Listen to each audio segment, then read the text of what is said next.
الرحمن الرحیم الحمد للہ رب العالمین والصلاة والسلام علی رسولہ خاتم النبیین وامام المتقین وقائد الغر المحجلین وعلی آلہ واصحابہ اجمعین اما بعد قال اللہ تعالی یا ایہا الذین آمنوا لا تلہکم اموالکم ولا اولادکم عن ذکر اللہ ومن يفعل ذلك فأولئك هم الخاسرون وقال الله تعالى ألهاكم التكاثر وقال النبي صلى الله عليه وسلم ألا كلكم راع وكلكم مسؤول عن رعيته صدق الله العظيم وصدق رسوله النبي الكريم۔ ہمارے آپس کے تعلقات اور ہماری معاشرتی زندگی کیسی ہونی چاہیے، شریعت ایک مسلمان سے کیا مطالبہ کرتی ہے کہ اس کی زندگی کیسی ہو، اس حوالے سے ہم آئندہ چند دنوں میں انشاءاللہ مختلف نشستوں میں گفتگو کریں گے۔ آج کی نشست کے لیے ہم نے جس موضوع کا انتخاب کیا ہے وہ موضوع ہے موبائل فون، اسمارٹ فون اور ہماری زندگی۔ یعنی mobile phone, smart phone, tablet, laptop, یہ ساری چیزیں ہماری زندگی پر کس طریقے سے اثر انداز ہو رہی ہیں، ہمیں یہ چیزیں کیسے استعمال کرنی چاہیے اور کیسے استعمال نہیں کرنی چاہیے۔ حدیث شریف کے اندر حضور علیہ الصلاۃ والسلام نے ارشاد فرمایا ان لنفسک علیک حقا وَلِرَبِّكَ عَلَيْكَ حَقًّا وَلِأَهْلِكَ عَلَيْكَ حَقًّا وَلِضَيْفِكَ عَلَيْكَ حَقًّا وَلِزَوْرِكَ عَلَيْكَ حَقًّا۔ اللہ تعالیٰ نے انسان پر بہت سارے حقوق عائد کیے ہیں، اس پر اس کی جان کا بھی حق ہے، اس کے گھر والوں کا بھی حق ہے، اس کے مہمان کا بھی حق ہے، اللہ تعالیٰ کا بھی حق ہے، اس کے دین کا بھی حق ہے۔ ان سارے حقوق کو ادا کرنا ایک مسلمان کی ذمہ داری ہے۔ تو جو بھی چیز، جو بھی معاملہ، جو بھی کام ایسا ہو کہ جو ان حقوق کی ادائیگی میں رکاوٹ بن رہا ہو، یعنی اگر کسی کام میں انوالو ہو کر، کسی کام میں آدمی داخل ہو کر اس سے یہ حقوق رہ جائیں یا ان حقوق کی وہ پوری طرح سے نگہداشت نہ کر سکے، اس کا مطلب کہ وہ کام یا وہ چیز اس کو اسلام سے دور لے جانے والی ہے۔ موبائل فون چونکہ ہماری زندگی میں بالکل ہماری زندگی کا ایک لازمی حصہ بن چکا ہے، یعنی اب اس کے بغیر نہ بچہ رہتا ہے، نہ بوڑھا رہتا ہے، نہ جوان رہتا ہے، ہر شخص کے ہاتھ میں، ہر بچے کے ہاتھ میں، ہر خاتون کے ہاتھ میں موبائل اور اسمارٹ فون آ گیا ہے۔ اب ظاہر ہے جب ہم یہ چیز استعمال کر رہے ہیں تو شریعت کے بارے میں، اسلام کے بارے میں ہمارا یہ عقیدہ ہے کہ مکمل ضابطہ حیات ہے، تو اب اسلام ہمیں موبائل کا استعمال بھی سکھاتا ہے کہ موبائل کو کس طریقے سے استعمال کرنا ہے اور کس طریقے سے استعمال نہیں کرنا۔ قرآن کریم کے اندر اللہ تعالیٰ نے ارشاد فرمایا یا ایہا الذین آمنوا لا تلہکم اموالکم ولا اولادکم عن ذکر اللہ، کہ اے ایمان والو تمہارے اموال اور تمہاری اولاد کہیں تمہیں اللہ کے ذکر سے غافل نہ کر دیں۔ وَمَن يَفْعَلْ ذَلِكَ فَأُولَئِكَ هُمُ الْخَاسِرُونَ، اگر کوئی شخص یہ کر لیتا ہے تو بہت بڑے خسارے میں ہے۔ اب قرآن کریم کی اس آیت کے اندر اللہ تعالیٰ نے اولاد کو بھی، قرآن کریم نے انسان کو، ایک مسلمان کو یہ بات سمجھائی کہ اولاد کے ساتھ بھی پیار کرنا ہے، ان کو بھی وقت دینا ہے، ان کے بھی حقوق ادا کرنے ہیں، لیکن اگر ان کے ساتھ پیار کرنے میں، ان کے ساتھ محبت کرنے میں یا ان کو وقت دینے میں کوئی ایسا موڑ آ جائے، کوئی ایسا مرحلہ آ جائے کہ انسان سے شریعت کے احکام رہ رہے ہوں اور وہ شریعت کے احکام کی خلاف ورزی کا مرتکب ہو رہا ہو، تو قرآن کریم ایسے موقع پر رکنے کا حکم دیتا ہے۔ اسی لیے قرآن کریم نے فرمایا انما اموالکم و اولادکم فتنہ، کہ ایک انسان کو یہ پتا ہونا چاہیے کہ میں اپنے بیٹے کی محبت میں اس حد تک جا سکتا ہوں، والدین کی محبت میں اس حد تک جا سکتا ہوں۔ قرآن کریم میں ارشاد ہے وَإِن جَاهَدَاكَ عَلَىٰ أَن تُشْرِكَ بِي مَا لَيْسَ لَكَ بِهِ عِلْمٌ فَلَا تُطِعْهُمَا،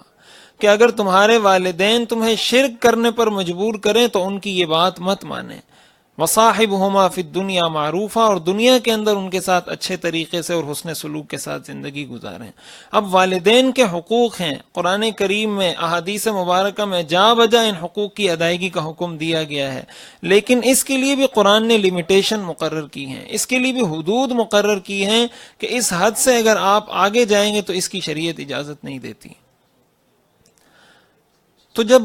والدین کے بارے میں یہ حکم ہے، جب اولاد کے بارے میں یہ حکم ہے، جب مال کے بارے میں یہ حکم ہے، تو ایک موبائل فون، ایک سمارٹ فون اگر انسان کو اللہ کی یاد سے غافل کر دے،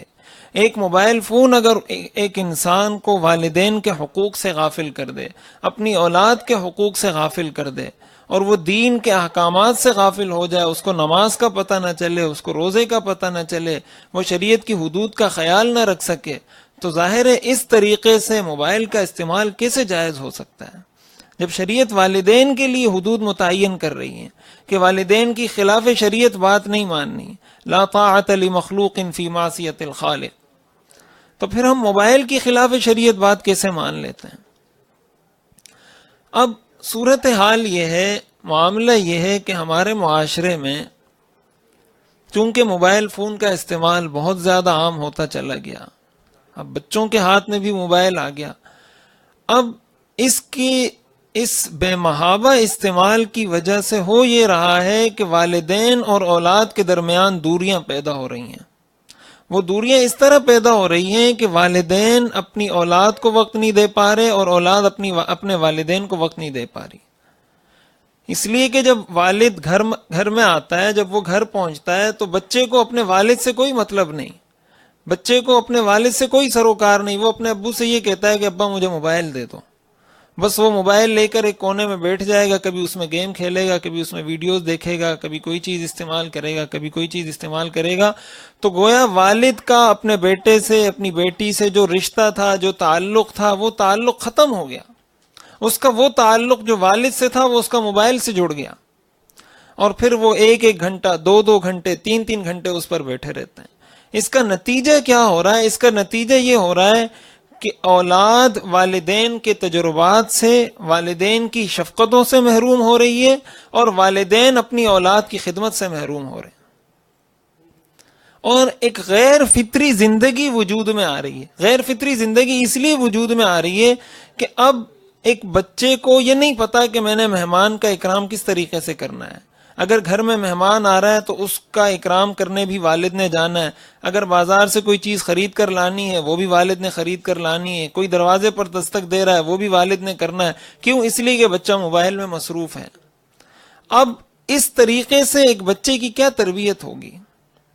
ظاہر ہے کہ یہ تربیت ایک بچے کے لیے بہت نقصان دہ ہے کہ جب وہ اسی طریقے سے پلتا بڑھتا 19، 20، 25 سال کی عمر کو پہنچے گا تو اس کو تو کچھ پتہ نہیں ہوگا۔ اس سے جو جسمانی نقصانات، جو طبی اس کے مضرات ہیں وہ تو ہیں ہی،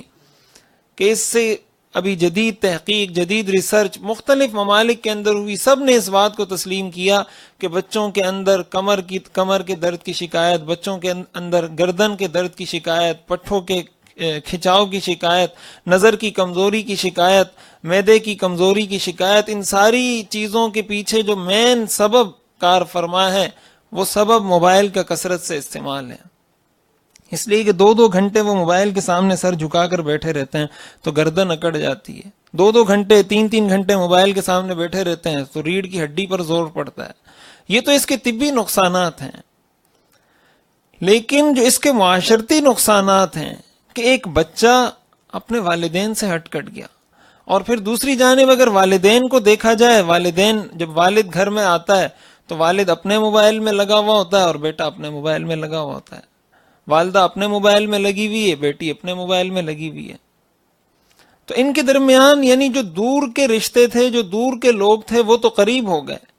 کہ امریکہ میں بیٹھا ہوا شخص تو آپ کے ساتھ چیٹ کر رہا ہے، وہ تو آپ کے ساتھ گفتگو کر رہا ہے، آپ اس کے ساتھ شیئرنگ کر رہے ہیں، اور آپ کے والد کے ساتھ آپ کی گفتگو نہیں ہو رہی، تو گویا دور کے لوگ قریب ہو گئے اور قریب کے لوگ دور ہو گئے۔ تو یہ اس کا بہت بڑا معاشرتی نقصان ہے۔ میاں بیوی کے درمیان آپس کے تعلقات کی آج کے دور میں خرابی کی ایک بہت بڑی وجہ بنتی جا رہی ہے۔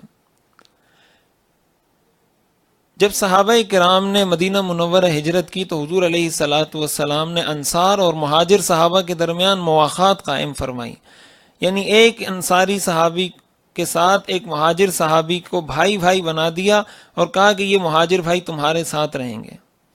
تو حضرت ابو الدرداء رضی اللہ تعالی عنہ کے ساتھ، یہ انصاری صحابی ہیں، ان کے ساتھ حضور علیہ الصلاۃ والسلام نے حضرت سلمان فارسی رضی اللہ تعالی عنہ کی مواخات قائم فرمائی۔ اب ہوا یہ کہ حضرت سلمان فارسی رضی اللہ تعالی عنہ جب گھر گئے حضرت ابو الدرداء رضی اللہ عنہ کے گھر، تو انہوں نے دیکھا حضرت ابو الدرداء کی اہلیہ کو کہ بالکل ایک ایسے لباس میں ہیں کہ ایک خاتون کو اپنے شوہر کے سامنے وہ لباس عام طور سے خواتین نہیں پہنا کرتی، اور چونکہ اس وقت پردے کا حکم نازل نہیں ہوا تھا، تو حضرت سلمان فرماتے ہیں میں نے ان سے پوچھا کہ میں تمہیں دیکھ رہا ہوں کہ تمہارا لباس ایسا ہے کہ جو تمہارے شوہر کو پسند نہیں آئے گا، اس کی کیا وجہ ہے؟ تو اس پر انہوں نے فرمایا ان اخاک ابا الدرداء لیس له حاجۃ فی الدنیا، کہ تمہارے جو بھائی ہیں ابو الدرداء ان کو تو دنیا سے کوئی سروکار ہی نہیں، اور ایک روایت میں آتا ہے لیس له حاجۃ فی النساء، ان کو تو اپنی بیوی سے کوئی سروکار ہی نہیں۔ تو میں ایک بیوی کی حیثیت سے اپنے شوہر کے لیے بنوں گی، اسی کے لیے سنوروں گی، جب اس کو مجھ سے کوئی سروکار ہی نہیں، وہ تو آتے ہیں تو ساری ساری رات نماز پڑھتے رہتے ہیں اور سارا دن ان کا روزہ ہوتا ہے، تو پھر مجھے کیا ضرورت ہے اچھا لباس پہننے کی اور بننے سنورنے کی۔ اچھا، حضرت سلمان فارسی رضی اللہ تعالیٰ عنہ فرماتے ہیں کہ جب کھانے کا وقت ہوا، انہوں نے میرے لیے کھانے کا بندوبست کیا اور کھانا پیش کیا، مجھے کہا آپ کھانا تناول فرمائیں، اس لیے کہ میرا روزہ ہے، میں تو نہیں کھاؤں گا، آپ کھانا تناول فرمائیں۔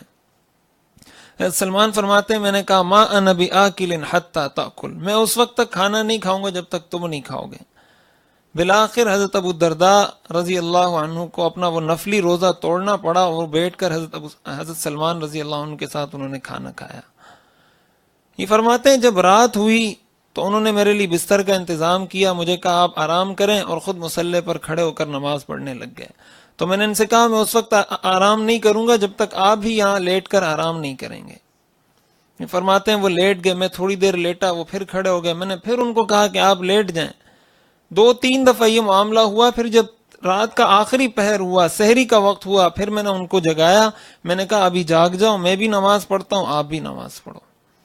اور یہ سب کچھ کرنے کے بعد حضرت سلمان فارسی رضی اللہ تعالی عنہ نے فرمایا ان لنفسک علیک حقا ولأہلک علیک حقا، کہ تمہاری جان کا بھی تمہارے اوپر حق ہے،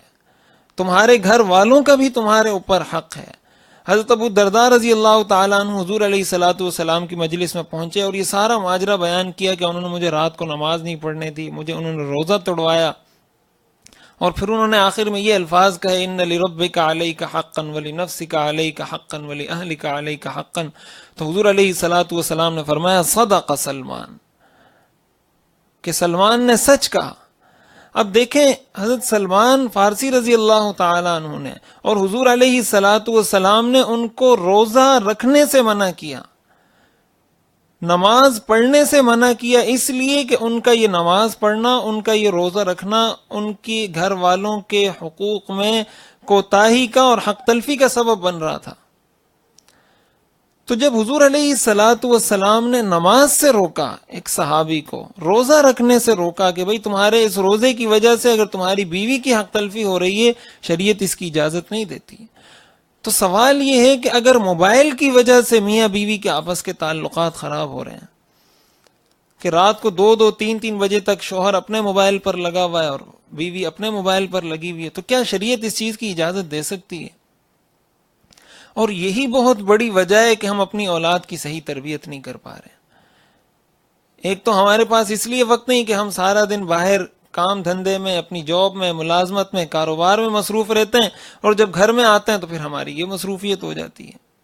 تو اولاد کو وہ محبت نہیں مل رہی والدین کی جانب سے۔ تو جب اولاد کو یہ محبت نہیں ملے گی اور ان کو یہ تربیت نہیں ملے گی، تو پھر وہ کس طریقے سے زندگی گزارنے کا ڈھنگ سیکھیں گے؟ علماء نے لکھا ہے، عرب کے ایک مشہور عالم ہے شیخ عبد الرحمن العریفی، وہ فرمانے لگے ایک بیان میں کہ میں اپنے بچوں کو صرف ویکینڈ میں جو ان کے چھٹی کا دن ہوتا ہے ان کو موبائل دیتا ہوں کہ اس وقت سے اس وقت تک تم نے موبائل استعمال کرنا ہے اور بس، اور اس کے بعد پورا ہفتہ ان کو موبائل نہیں دیتا. ہاں ان کو یہ کہتا ہوں کہ بھائی تم یہ کام کر لو، تم اس کتاب کا مطالعہ کر لو، تمہیں یہ انعام دے دوں گا، ایک پارے کی تلاوت کر دو تمہیں یہ انعام دے دوں گا،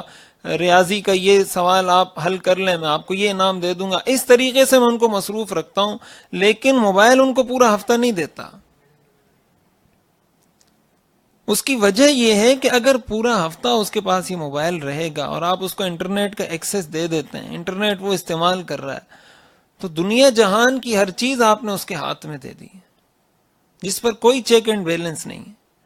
اگر آپ اس طریقے سے اس کو آزادانہ استعمال کی اجازت دیں گے تو ظاہر ہے یہ بچے جب معاشرے میں جوان ہو کر آئیں گے تو یہ معاشرے کے لیے انتہائی خطرناک ثابت ہوں گے. فیصل آباد کے ایک ٹیچر نے اپنا ایک واقعہ لکھا کہ میں نے بچوں کے ایگزام تھے، میں نے ان سے پیپر لیے، جب میں پیپر دیکھنے لگا، چیک کرنے لگا، تو اس میں ایک یہ سوال تھا کہ آپ کیا بننا چاہتے ہیں؟ تو اس میں ایک بچے نے جواب میں لکھا تھا I want to be a smart phone، میں یہ چاہتا ہوں کہ میں اسمارٹ فون بن جاؤں.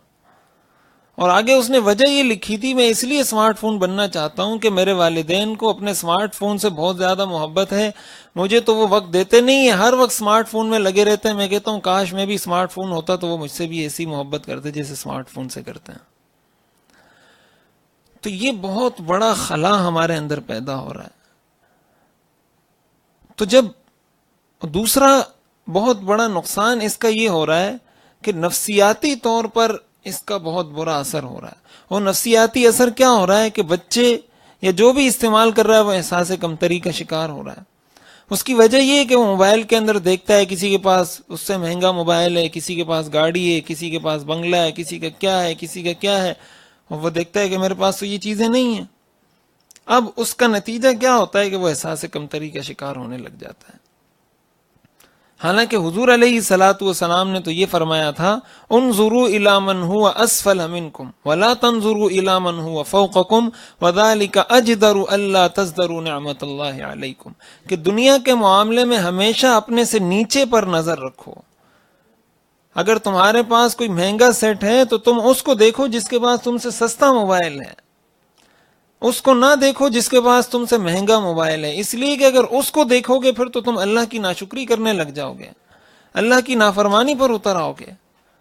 تو اللہ کی ناشکری سے بچنے کا نسخہ حضور علیہ الصلوۃ والسلام نے یہ بتایا کہ اپنے سے نیچے کو دیکھا جائے. لیکن موبائل فون کا کثرت سے استعمال ہمیں اس گناہ پر بھی مجبور کر رہا ہے کہ ہم میں سے ہر شخص اس کو دیکھتا ہے جو دنیاوی معاملے میں اس سے اوپر ہو. چنانچہ آپ دیکھ لیں ہمارے ہاں بچوں کو، اس کے پاس ایک سیٹ ہوگا، اچھا چل رہا ہوگا، اچھا استعمال کر رہا ہوگا، اس کے لیے کافی ہوگا، لیکن وہ کہے گا میرے فلاں دوست نے یہ موبائل خریدا اس لیے میں بھی یہ موبائل خریدنا چاہتا ہوں، فلاں نے یہ موبائل خریدا اس لیے میں بھی یہ موبائل خریدنا چاہتا ہوں. تو اب اس کا نتیجہ کیا ہو رہا ہے؟ پیسوں کا ضیاع ہو رہا ہے، غفلت میں انسان پڑ رہا ہے، اور نہ جانے کیا کیا طرح طرح کے نقصانات اس سے ہمارے معاشرے کے اندر ہو رہے ہیں. اور اسی کے ساتھ ساتھ سب سے اہم بات یہ ہے کہ یہ ہماری زندگی کا جو سب سے قیمتی متاع ہے وقت، وہ ہمارا ضائع ہوتا جا رہا ہے. ابھی انٹرنیٹ کے پیکیجز آ گئے ہیں، کالز کے پیکیجز آ گئے ہیں، میسج کے پیکیجز آ گئے ہیں. تو ایک انسان اپنے کال کا پیکج پورا کرنے کے لیے 2 گھنٹے گفتگو کر رہا ہے. اس کو والد نے آواز دی، اس نے کوئی جواب نہیں دیا، والدہ نے کام کا کہا، اس نے کوئی جواب نہیں دیا، دروازے پر کسی نے دستک دی، کسی اور کو جانا پڑا، گھر میں مہمان آیا، کسی اور کو پانی پلانا پڑا. اس کا اپنا انٹرنیٹ کا پیکج اور کال کا پیکج ختم نہیں ہو رہا. حالانکہ والدین کے پکارنے پر تو شریعت نے نفل نماز توڑنے کا حکم دیا ہے. اب شریعت تو اس بات کا حکم دے رہی ہے کہ اگر بچہ نفل نماز پڑھ رہا ہے اور والدہ آواز دے بچے کو اور والدہ کو پتہ نہ ہو کہ یہ نماز پڑھ رہا ہے، تو شریعت بچے کو کہتی ہے کہ تم نماز توڑ کے اپنی والدہ کی پکار پر لبیک کہو. تو جب نماز توڑنے کا حکم ہے تو ایک بچہ فیس بک استعمال کر رہا ہے، واٹس ایپ استعمال کر رہا ہے، یوٹیوب استعمال کر رہا ہے، موبائل کے اندر گیم کھیل رہا ہے، لیکن وہ اپنی والدہ کی آواز پر لبیک نہیں کہتا، اپنی والدہ کی بات نہیں مانتا. تو اب یہ پیکیجز تو گویا ہمارے لیے وقت کے ضیاع کا، اور اس سے بڑھ کر والدین کی نافرمانی کا، اور اس سے بڑھ کر رشتہ داروں کے حقوق میں حق تلفی کا بہت بڑا سبب اور بہت بڑا ذریعہ بنتا جا رہا ہے۔ اسی کے ساتھ ساتھ ہر چیز کی اہمیت کو اگر اس کی جگہ پر رکھا جائے تو وہ معاملات ٹھیک چلتے ہیں، لیکن اگر کسی چیز کو اس کے مقام سے زیادہ غیر معمولی اہمیت دے دی جائے تو پھر اس کے نقصانات ہوتے ہیں۔ وہ نقصانات کیا ہیں کہ ایک انسان کو جب کال آتی ہے، اب ہمارے لیے ہماری ہر کال اہم ہے، ہر جو کال آ رہی ہے ہر ایک کال کو ہم اہم سمجھتے ہیں، ہر ایک کال کو ہم ایمرجنسی سمجھتے ہیں، تو نتیجہ اس کا کیا ہو رہا ہے کہ ہم سٹریس کا شکار ہو رہے ہیں، ڈپریشن کا شکار ہو رہے ہیں، ٹینشن کا شکار ہو رہے ہیں، ہماری زندگی سے چین اور سکون ختم ہوتا جا رہا ہے۔ اگر کوئی کھانا کھا رہا ہے تب بھی وہ فون پر بات کر رہا ہے، کوئی اگر واش روم گیا ہوا ہے تب بھی وہ فون پر بات کر رہا ہے، کوئی رستے میں چل رہا ہے وہ بھی فون پر بات کر رہا ہے، کوئی گاڑی ڈرائیو کر رہا ہے وہ بھی فون پر بات کر رہا ہے۔ ہمارے ہاں حادثات کا ایک بہت بڑا سبب ڈرائیونگ کے دوران موبائل فون کا استعمال ہے، کہ وہ موبائل پر بات کرنے لگ جاتا ہے، اس کو آس پاس کا نہیں پتا کہ ادھر کون سی گاڑی آ رہی ہے، ادھر کون سی گاڑی آ رہی ہے، اور وہ اپنی دھن میں مگن اور فون پر باتیں کرتا ہوا جا رہا ہے۔ کتنے حادثات ہوئے ہیں، یعنی ہر شخص کو اس نے ہر شخص کی کارکردگی کو متاثر کیا ہے۔ اسی مریض کو آپ ہسپتال لے جائیں تو ڈاکٹر حضرات وہ موبائل پر مصروف ہیں، آپ دوائی لینے کے لیے میڈیکل اسٹور پر چلے جائیں تو وہ موبائل پر مصروف ہیں۔ یعنی اس سے ہماری ساری لائف، ساری زندگی ہماری اس سے ڈسٹرب ہو رہی ہے۔ تو ظاہر ہے یہ چیزیں ہم اس چیز کو اہمیت دیں کہ کسی کی کال آ رہی ہے، کسی کا فون آ رہا ہے، کسی کا میسج آ رہا ہے، لیکن اگر ایک طرف آپ والد سے بات کر رہے ہیں، آپ ایک مجلس میں بیٹھے ہوئے ہیں، کوئی میٹنگ چل رہی ہے، آپ اس سب کچھ کو چھوڑ کر اور کال اٹینڈ کر کے اپنی ایک الگ مجلس بنا لیتے ہیں، کیا یہ آداب مجلس کے خلاف نہیں ہے؟ اس کی تو حضور علیہ الصلوۃ والسلام نے ممانعت فرمائی کہ جب ایک مجلس میں لوگ بیٹھے ہوں تو پھر کوئی الگ سے اپنے لیے سرگوشی نہ کرے، کان میں ایک دوسرے سے باتیں نہ کرے۔ تو کیا یہ اس کے زمرے میں داخل نہیں ہوتا کہ جب مجلس جمی ہوئی ہے، میٹنگ چل رہی ہے، گفت و شنید ہو رہی ہے اور آپ اسی وقت فون اٹھا لیتے ہیں؟ اور دوسری طرف جو فون کرنے والا ہے، جو کال کرنے والا ہے، اگر آپ نے ایک دفعہ نہیں اٹھائی وہ 20 دفعہ آپ کو کال کرے گا۔ اس کو یہ نہیں پتا کہ وہ فون نہیں اٹھا رہا، نہ جانے وہ سویا ہوا ہے، نہ جانے وہ کھانا کھا رہا ہے، نہ جانے وہ اپنے والد کے ساتھ بات چیت کر رہا ہے، نہ جانے وہ کسی مہمان کے ساتھ مصروف ہے، اس کو نہیں پتا، لیکن وہ آپ کو نہیں چھوڑے گا۔ قرآن کریم کے اندر تو اللہ تعالیٰ نے یہ ارشاد فرمایا، یا ایھا الذین آمنوا لا تدخلوا بیوتا غیر بیوتکم حتی تستأذنوا وتسلموا علی اہلہا وَإِذَا قِيلَ لَكُمُ ارْجِعُوا فَارْجِعُوا، کہ اگر تمہیں کوئی کہہ دے کہ بھائی ابھی میں فارغ نہیں ہوں، ابھی آپ چلے جاؤ تو چلے جاؤ، تو اگر دروازے پر آئے ہوئے شخص کو کوئی گھر کا آدمی کہہ دے کہ بھائی میں فارغ نہیں ہوں چلے جاؤ، تو شریعت اس کو یہ کہتی ہے کہ آپ کو جانا چاہیے۔ تو اگر ایک موبائل نہ اٹھانے والا شخص اپنے عمل سے یہ ثابت کر رہا ہے کہ میں ابھی فارغ نہیں ہوں، لیکن میں اس کو مسلسل فون ملائے جا رہا ہوں، مسلسل فون ملائے جا رہا ہوں، کیا یہ شریعت کے اور قرآن کے اس حکم کی خلاف ورزی نہیں ہے؟ تو یہ ساری وہ چیزیں ہیں جو ہمارے معاشرے میں موبائل کی وجہ سے آئی ہیں۔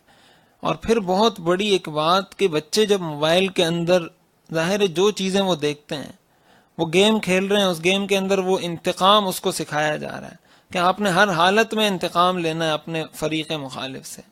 اس کے اندر اس کو خونی مناظر دکھائے جا رہے ہیں، اس کے اندر اس کو دکھایا جا رہا ہے کہ بھائی تم نے اس سے گاڑی چھیننی ہے اور اس سے گاڑی لینی ہے اور اس کو مارنا ہے اور اس کو جو ہے نا قتل کرنا ہے، وہ کسی کو مار رہا ہے، کسی کو قتل کر رہا ہے، کسی سے گاڑی چھین رہا ہے۔ یہ ساری چیزیں کیا ہم نہیں سمجھتے کہ اس کو لاشعوری طور پر ہم اپنے بچوں کو کیا چیزیں سکھا رہے ہیں؟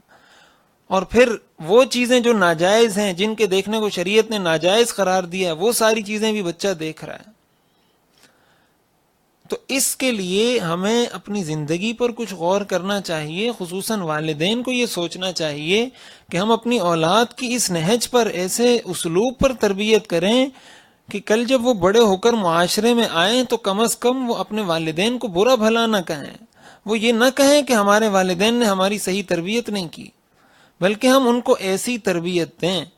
موبائل فون کا اگر مفید استعمال ہے وہ ان کو کروایا جائے، لیکن ایک لمٹ کے اندر، ایک حد کے اندر، اور خود والدین کو بھی پتا ہونا چاہیے کہ ہم نے کس حد تک موبائل کو استعمال کرنا ہے، کس حد تک نہیں کرنا۔ آج کل ایسے بہت سارے سافٹ ویئرز آ گئے ہیں، آپ اگر جائیں تو وہاں آپ کو بہت سارے ایسے سافٹ ویئر مل جائیں گے جو آپ کو خود